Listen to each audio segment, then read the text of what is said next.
Hey, here we are ready to collect some like terms. The expression we have is 5x squared y minus 4xy squared plus 7x squared y plus 12x y squared. So remember that if we're going to have like terms, we have to have the same variables with the same exponents attached to them. So the first one here has an x squared y. And if I go to the second one, that does not match. If I go to the third one, I'd have 7x squared y, so those match. And then the last one, xy squared, does not match. So I have two like terms there.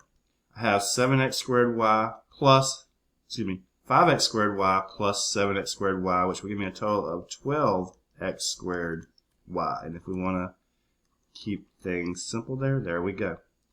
Next, we'll just go to the next term. We don't know if we'll have anything like it. We'll just go.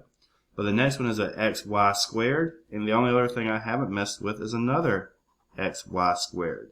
So I'm going to be able to combine those. So negative 4 plus 12 would be plus 8, and that would be 8xy squared. And I'll highlight those. So when collected, we have 12x squared y plus 8xy squared. Thank you.